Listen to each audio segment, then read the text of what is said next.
Hello everyone, welcome to practice mock. कैसे हैं आप सभी? आई होप अच्छे होंगे। तो एक बहुत ही अच्छी न्यूज़ है आप सभी के लिए। आरआरबी ने पीओ और क्लर्क की नोटिफिकेशन रिलीज़ कर दी है। साथ ही साथ उन्होंने officer scale 2 and officer scale 3 की नोटिफिकेशन भी रिलीज़ की है।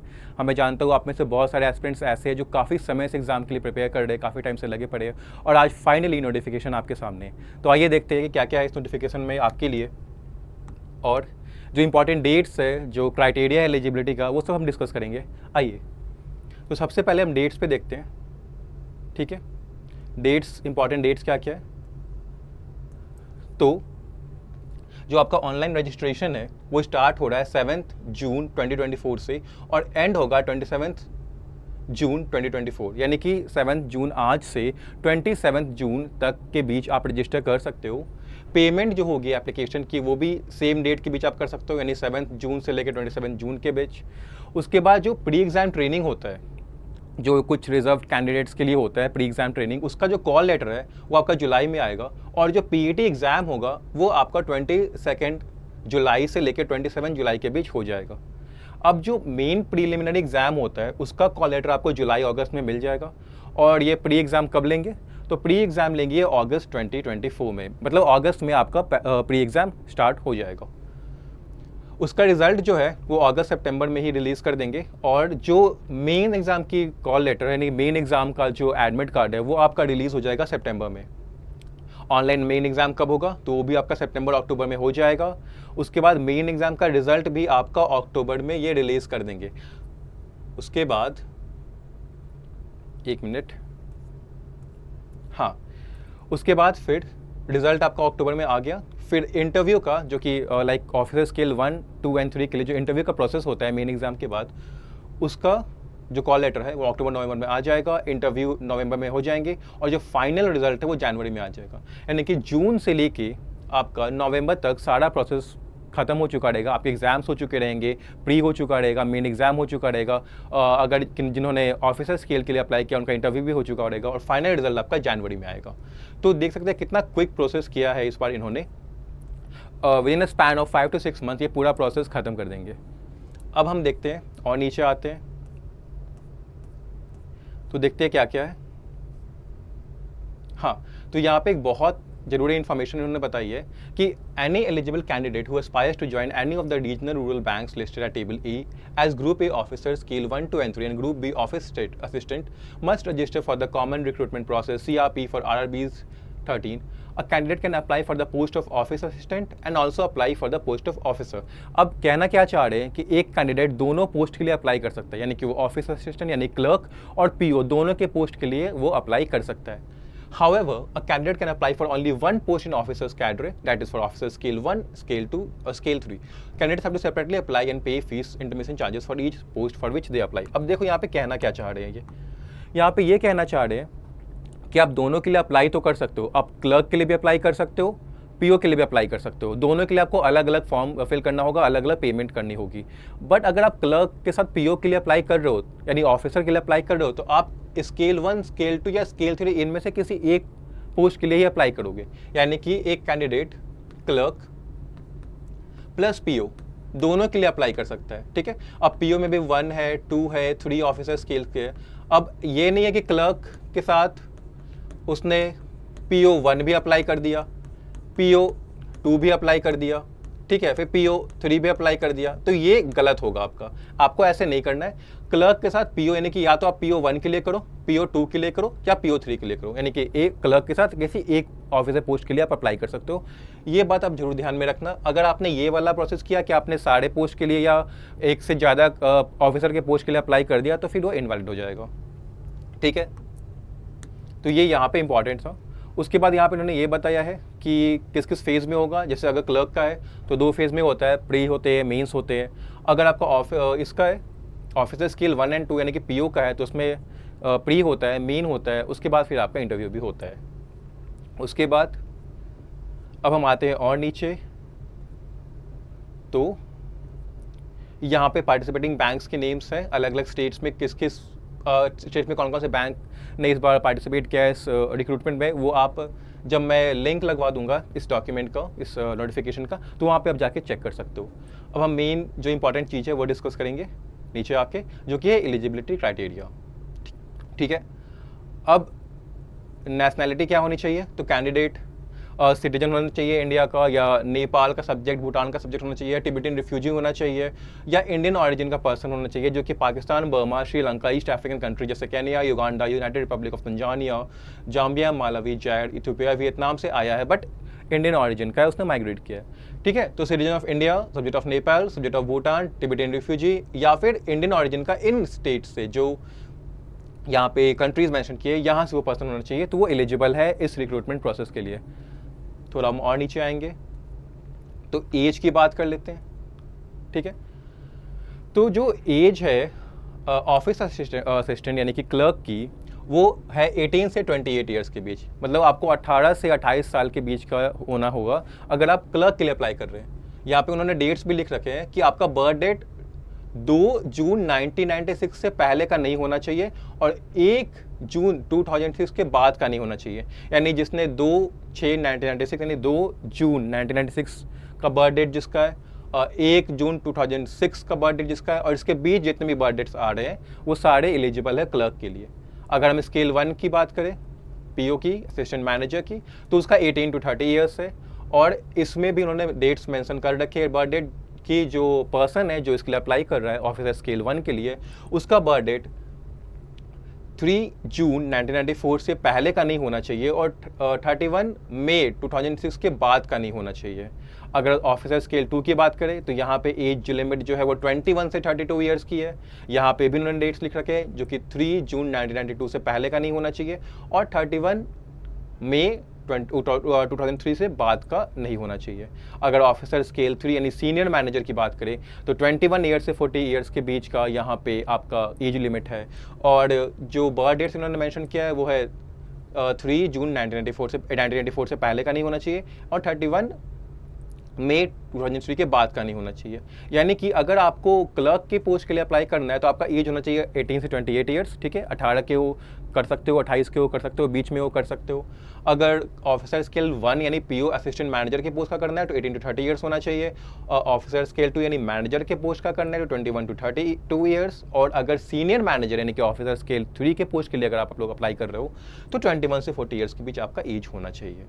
ठीक है, अब यहाँ पे रिलैक्सेशन भी मिलता है कुछ कैटेगरीज के स्टूडेंट को, जैसे जो शेड्यूल कास्ट, शेड्यूल ट्राइब के हैं उनको 5 ईयर्स का रिलैक्सेशन मिलता है। अदर बैकवर्ड क्लासेस जिसमें नॉन क्रीमी लेयर वाले नहीं, नॉन क्रीमी लेयर के जो अदर बैकवर्ड क्लासेस है उनको 3 ईयर्स का मिलता है। PWBD यानी पर्सन विद बेंचमार्क डिसेबिलिटी को 10 ईयर्स का मिलता है, और एक्स सर्विस मैन को भी मिलता है 3 years, and actual period of service render जितना उन्होंने सर्विस दिया है प्लस 3 ईयर्स का मिलता है, और अगर वो ऑफिसर के पोस्ट के लिए है तो 5 ईयर्स का मिलता है। ठीक है, उसके बाद विडोज, डिवोर्स्ड वीमेन और वीमेन जो कि लीगली सेपरेटेड अपने हस्बैंड से और फिर से उन्होंने रिमैरी मतलब मैरी फिर से नहीं किया, उनको भी मिलता है 35 ईयर्स तक का जनरल EWS में, और अगर OBC है के लिए, OBC से है तो 38 ईयर्स और SC/ST है तो 40 ईयर्स। और 1984 राइट से जो पर्सन अफेक्टेड है उनको 5 ईयर्स का एज रिलैक्सेशन मिलता है। तो यहाँ पे आप चेक कर सकते हो, अगर आप इनमें से कोई भी क्राइटेरिया फुलफिल कर सकते हो तो आप एज रिलैक्सेशन भी यहाँ पे ले सकते हो। ठीक है, हम थोड़ा और नीचे आते हैं तो यहाँ पे उन्होंने क्राइटेरिया दे रखा है बेंचमार्क डिसेबिलिटी का। ओके, ठीक है, और नीचे हाँ, यहाँ पे वही क्राइटेरिया ही चल रहा है। यहाँ पे एक्स सर्विसमैन का डेफिनेशन दिया है उन्होंने, मतलब सब कुछ उन्होंने क्लियर कर रखा है कि आपसे कोई चूक ना हो जाए। आप इसको अच्छे से पढ़ो, अगर क्राइटेरिया फुलफिल कर रहे हो तो आप बिल्कुल रिलैक्सेशन ले सकते हो। ठीक है, अब हम आते हैं एजुकेशन क्वालिफिकेशन पे, क्योंकि क्या क्या है, अगर आप इस पोस्ट के लिए अप्लाई कर रहे हो तो आप कितने क्वालिफाइड होने चाहिए एजुकेशन के पॉइंट ऑफ व्यू से। तो अगर ऑफिस असिस्टेंट यानी कि क्लर्क की बात करें तो आपके पास बैचलर डिग्री होनी चाहिए किसी भी डिसिप्लिन में। ये मैटर नहीं करता क्या वो कॉमर्स से है, साइंस से, आर्ट्स से, इंजीनियरिंग से, आपके पास बैचलर डिग्री होनी चाहिए। उसके अलावा आपके पास लोकल लैंग्वेज की प्रोफिशिएंसी भी होनी चाहिए। जिस RRB के लिए आप अप्लाई कर रहे हो वहाँ का जो लोकल लैंग्वेज है उसमें आप प्रोफिशिएंट होने चाहिए। उसके बाद आपके पास वर्किंग नॉलेज होना चाहिए कंप्यूटर का। अगर आप ऑफिसर स्केल 1 यानी PO के लिए अप्लाई कर रहे हो तो उसमें भी सेम चीज़ है, आपके पास बैचलर डिग्री होनी चाहिए किसी भी स्ट्रीम की, कोई भी बैचलर डिग्री चलेगी आपके पास। उसके बाद यहाँ पे एक बात इन्होंने कही है कि preference will be given to candidates having degree in agriculture, horticulture, forestry, animal husbandry, veterinary science, agricultural engineering, pisciculture, agricultural marketing and cooperation, information technology, management, law, economics और अकाउंटेंसी। कहना क्या चाह रहे कि क्वालिफाइड तो आप हो जाओगे इस पोस्ट के लिए, पोस्ट को इस नोटिफिकेशन में जो एप्लीकेशन उसको फिल करने के लिए, अगर आपके पास कोई भी ग्रेजुएशन की डिग्री हो। बट प्रेफरेंस इन्होंने कुछ स्ट्रीम्स को दिया है, जैसे एग्रीकल्चर को दिया है, हॉर्टिकल्चर को दिया है, फॉरेस्ट्री को दिया है, एनिमल हस्बेंड्री को दिया है, वेटरनरी साइंस को दिया है, एग्रीकल्चरल इंजीनियरिंग को दिया है, पाइसिकल्चर को दिया है, एग्रीकल्चरल मार्केटिंग को दिया है, कॉपरेशन को दिया है, इंफॉर्मेशन टेक्नोलॉजी को दिया है, मैनेजमेंट, लॉ, इकोनॉमिक, अकाउंटेंसी। इन ये सारे स्ट्रीम्स से आपने अगर ग्रेजुएशन की है तो आपको प्रेफरेंस मिलेगा। उसके बाद यहाँ पे भी आपको कंप्यूटर नॉलेज होना चाहिए। अगर आप स्केल 2 ऑफिसर के लिए अप्लाई कर रहे हो, यानी कि मैनेजर के लिए अप्लाई कर रहे हो जनरल स्ट्रीम से, तो आपके पास बैचलर डिग्री होनी चाहिए किसी भी डिसिप्लिन में और 50% मार्क होना चाहिए आपका मिनिमम। यहाँ पे भी प्रेफरेंस की बात की गई है, उन कैंडिडेट्स को प्रेफरेंस मिलेगा जिनकी graduation banking, finance, marketing, agriculture, horticulture, forestry, animal husbandry, veterinary science, agriculture engineering, pisciculture, agriculture marketing and cooperation, information technology, management, law, economics, accountancy, यानी इन स्ट्रीम से अगर आपने ग्रेजुएशन किया है विथ 50% मार्क्स तो आपको प्रेफरेंस मिलेगा। तो आप यहाँ पे चेक कर लेना, ऊपर भी चेक कर लेना, नीचे भी चेक कर लेना, अगर आपने इनमें से किसी से भी किया है तो आपको प्रेफरेंस जरूर मिलेगा। अब आते हैं स्पेशलिस्ट पे। ऑफिसर स्केल 2 स्पेशलिस्ट में आपके पास क्या होना चाहिए? Electronics, communication, computer science, information technology, या इनमें आपके पास बैचलर डिग्री होनी चाहिए अगर आप इंफॉर्मेशन टेक्नोलॉजी ऑफिसर के लिए ऑफिसर के पोस्ट पे अप्लाई कर रहे हो। यहाँ भी 50% चाहिए। उसके बाद डिजायरेबल क्या है, इन्होंने मेंशन किया कि आपके पास ASP, PHP, C++, जावा, VB, VC, OCP का आपके पास सर्टिफिकेट होना चाहिए। अगर आप चार्टर्ड अकाउंटेंट के लिए अप्लाई कर रहे हो तो आपको CA सर्टिफाइड एसोसिएट होना होगा institute of chartered accountant of India से। ठीक है। एक और चीज़ यहाँ पे इन्होंने मेंशन किया था कि अगर आप ऑफिसर स्केल 2 के लिए अप्लाई कर रहे हो तो आपके पास 2 इयर्स का एक्सपीरियंस भी होना चाहिए बैंक और फाइनेंशियल इंस्टीट्यूशन में। मतलब officer clerk and officer scale 1 के लिए कोई एक्सपीरियंस, वर्किंग एक्सपीरियंस की जरूरत नहीं है। बट अगर आप ऑफिसर स्केल 2 के लिए फॉर्म फिल कर रहे हो तो आपके पास 2 इयर्स का होना चाहिए एक्सपीरियंस ऑफिसर का बैंक और फाइनेंशियल इंस्टीट्यूशन में। अगर आप ये जनरल के लिए है, अगर आप स्पेशलिस्ट के लिए कर रहे हो तो आपके पास 1 ईयर का एक्सपीरियंस होना चाहिए। जैसे आप अगर IT ऑफिसर के लिए कर रहे हो तो IT फील्ड में आपके पास 1 ईयर का एक्सपीरियंस होना चाहिए। अगर आप CA के लिए कर रहे हो, चार्टर्ड अकाउंटेंट के लिए कर रहे हो, तो 1 साल का आपके पास एक्सपीरियंस होना चाहिए चार्टर्ड अकाउंटेंट का। ठीक है। अगर लॉ के लिए कर रहे हो तो आपके पास फिर लॉ की डिग्री होनी चाहिए 50% मार्क्स के साथ, और 2 इयर्स का एक्सपीरियंस चाहिए। 2 इयर्स का एक्सपीरियंस आपको होना है एज अ लॉ ऑफिसर, कहाँ पे? बैंक्स या किसी फाइनेंशियल इंस्टीट्यूशन में। ठीक है।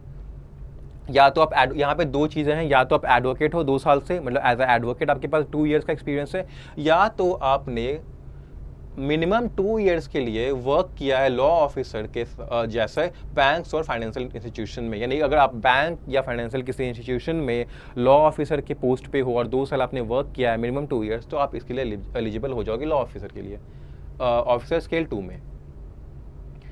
सेम ट्रेजरी मैनेजर के लिए यहाँ भी आपका 1 ईयर का रेलेवेंट फील्ड चाहिए। इसके लिए आपको चार्टर्ड अकाउंटेंट या MBA होना चाहिए फाइनेंस में। अगर आप मार्केटिंग ऑफिसर के लिए अप्लाई कर रहे हो तो आपके पास MBA मार्केटिंग में होना चाहिए। ठीक है। और यहाँ पे भी आपके पास 1 ईयर का एक्सपीरियंस होना चाहिए। अगर एग्रीकल्चरल ऑफिसर के लिए अप्लाई कर रहे हो तो आपके पास बैचलर डिग्री होनी चाहिए एग्रीकल्चर में, या तो हॉर्टिकल्चर में, डेयरी में, animal husbandry, forestry, veterinary, agricultural engineering, pisciculture, और एक रिकॉग्नाइज्ड यूनिवर्सिटी होना चाहिए, और 50% मार्क्स आपके मिनिमम होने चाहिए ग्रेजुएशन में, प्लस 2 इयर्स का आपके पास एक्सपीरियंस होना चाहिए। तो ये तो बात थी officer scale 2 general and specialist की। अब आते हैं ऑफिसर स्केल 3 यानी सीनियर मैनेजर के लिए। अगर आप लोग में से कोई जो सीनियर मैनेजर के लिए अप्लाई कर रहे हो तो वहाँ पे जो आपकी क्वालिफिकेशन होनी चाहिए वो होनी चाहिए बैचलर डिग्री किसी भी डिसिप्लिन में। ठीक है। मतलब मैटर नहीं करता आपने किस स्ट्रीम से ग्रेजुएशन किया है, ग्रेजुएशन की डिग्री आपके पास होनी चाहिए। यहाँ प्रेफरेंस मिलेगा जिनके पास डिग्री या डिप्लोमा है, यानी कि डिग्री एंड डिप्लोमा दोनों को प्रेफरेंस मिलेगी। बस किस में होना चाहिए? बैंकिंग में होना चाहिए, फाइनेंस में, मार्केटिंग में, एग्रीकल्चर में, हॉर्टिकल्चर में, forestry, animal husbandry, veterinary science, agriculture engineering, pisciculture, agriculture marketing, cooperation, information technology, management, law, economics and accountancy, यानी इन सब चीज़ों में अगर आपके पास डिग्री या डिप्लोमा है तो आपको एज एन ऑफिसर स्केल 3 के लिए जब आप फॉर्म फिल कर रहे तो आपको प्रेफरेंस दिया जाएगा रिक्रूटमेंट प्रोसेस में। ठीक है। यहाँ पे आपके पास 5 इयर्स का एक्सपीरियंस होना चाहिए एक ऑफिसर का बैंक एंड फाइनेंशियल इंस्टीट्यूशन में। यानी कि अगर आप ऑफिसर हो किसी बैंक में या किसी फाइनेंशियल इंस्टीट्यूशन में, आपके पास 5 ईयर का एक्सपीरियंस है तो आप एलिजिबल हो ऑफिसर स्केल 3 के लिए। ठीक है।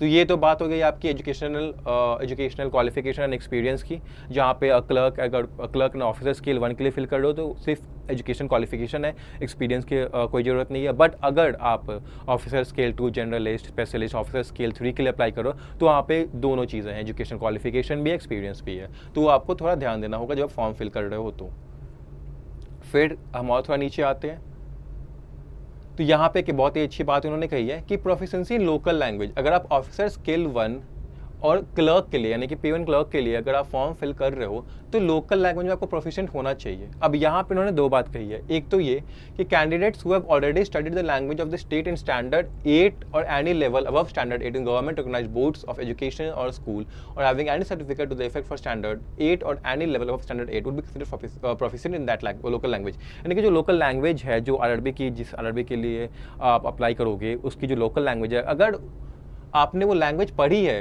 8 में या 8 के ऊपर वाले क्लासेस में, ठीक है, तो आपको प्रोफिशिएंट कंसीडर किया जाएगा। ठीक है, अगर आपने नहीं पढ़ा है, मतलब आपके स्कूल में जब आप 8 क्लास में थे या उसके ऊपर थे तो वो लैंग्वेज नहीं था आपके सब्जेक्ट में,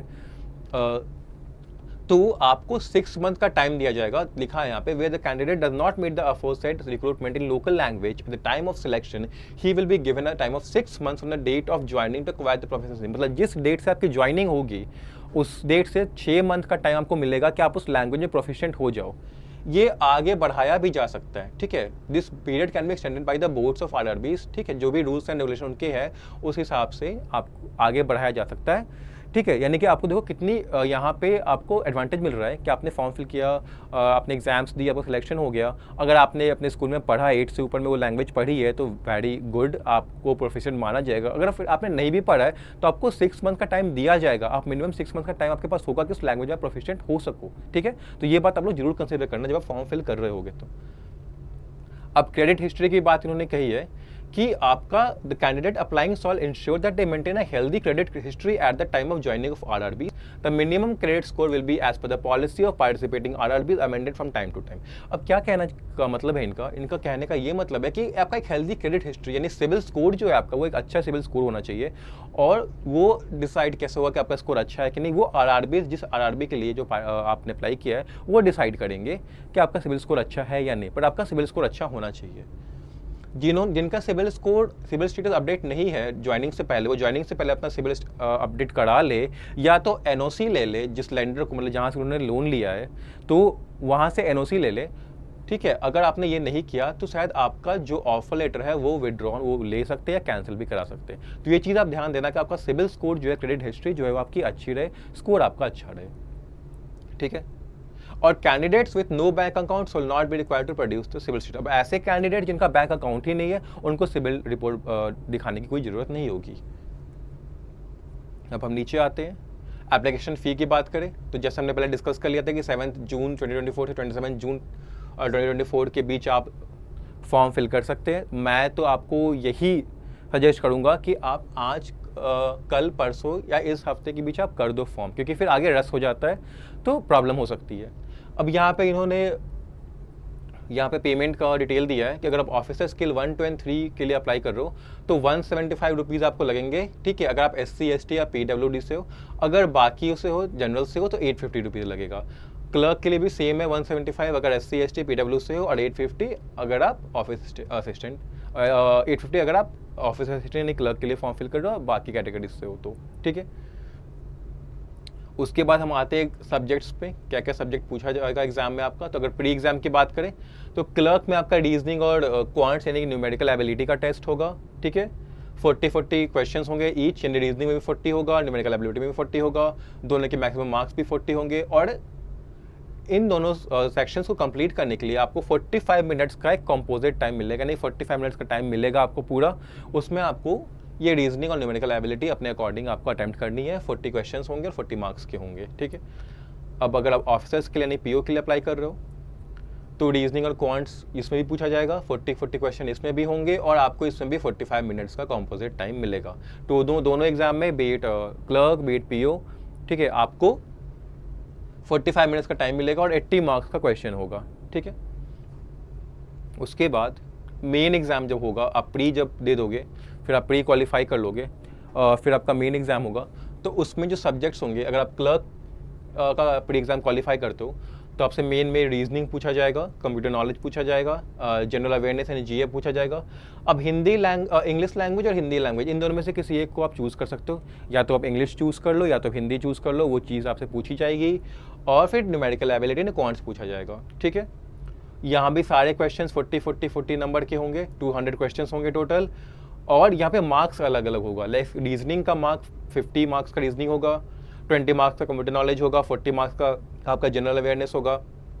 अगर आपने हिंदी किया है तो भी 40 होगा मार्क्स मैक्सिमम। और हिंदी किया है मतलब कोई भी लैंग्वेज चूज़ किया आपने, हिंदी चूज़ करो इंग्लिश चूज़ करो, आपको 40 मार्क्स का होगा। और जो क्वांट्स होगा वो आपका 50 मार्क्स का होगा। टोटल 200 मार्क्स का आपका एग्जाम होगा, मेन एग्जाम क्लर्क के लिए, जिसके लिए आपको 2 घंटे का कंपोजिट टाइम मिलेगा। अगर पीओ की बात करें तो यहाँ भी चीज़ें सेम है। Reasoning 40 questions, computer knowledge 40 questions, general awareness 40 questions, English language या हिंदी लैंग्वेज, यहाँ भी आप चूज़ कर सकते हो। क्लर्क में जैसे चूज़ कर सकते हो, पीओ में भी आप मेन एग्जाम में चूज़ कर सकते हो, या तो आपको इंग्लिश देना है या तो आपको हिंदी देना है, ठीक है। दोनों में 40 होंगे। क्वांटिटेटिव एप्टीट्यूड में आपका 40 होगा। टोटल 200 क्वेश्चन होंगे, 200 क्वेश्चन होंगे। मार्क्स अलग अलग होंगे, रीजनिंग के 50 मार्क्स का होगा, कंप्यूटर नॉलेज 20 मार्क्स का होगा, जनरल अवेयरनेस 40 मार्क्स का होगा। आपने इंग्लिश चूज़ किया, हिंदी चूज़ किया, कोई भी चूज़ किया, 40 मार्क्स का होगा।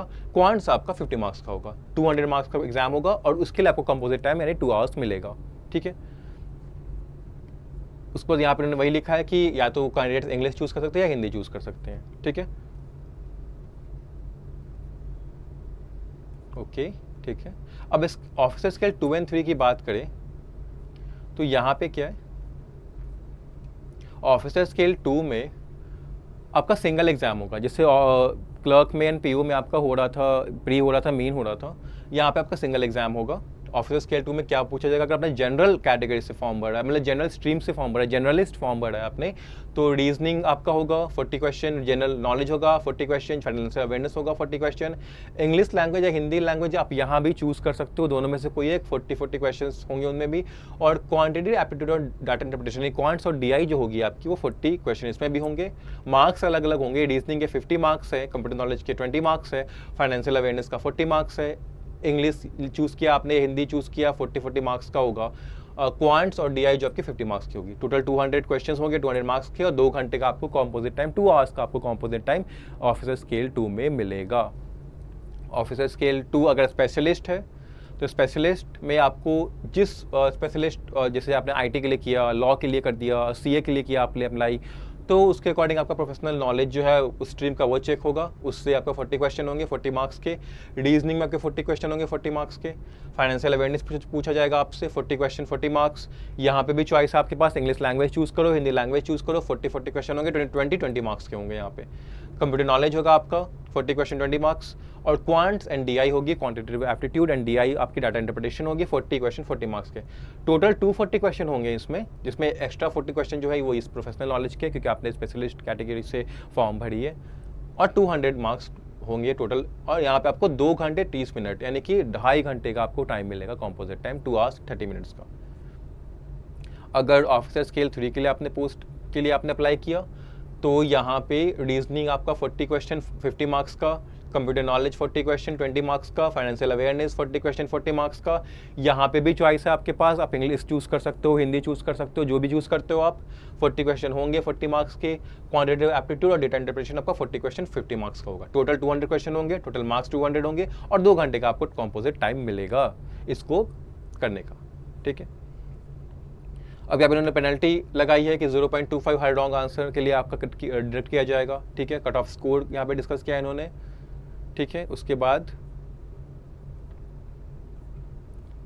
एग्जामिनेशन सेंटर है, प्री एग्जाम ट्रेनिंग है, पीईटी के लिए है, ओके। इंटरव्यू है, जैसे आप जब भी जानते हैं कि अगर आपने ऑफिसर स्केल 1, 2 और 3 के लिए किया है तो जब आप एग्जाम क्वालिफाई कर लोगे, मेन एग्जाम क्वालिफाई कर लोगे ऑफिसर स्केल 1 में, पीओ में, 2, 3 में अगर आप सिंगल एग्जाम क्वालिफाई करते हो तो आपको इंटरव्यू के लिए शॉर्टलिस्ट किया जाएगा, ठीक है। यहाँ पे डॉक्यूमेंट्स की बात उन्होंने की है, कौन कौन से डॉक्यूमेंट्स की ज़रूरत है।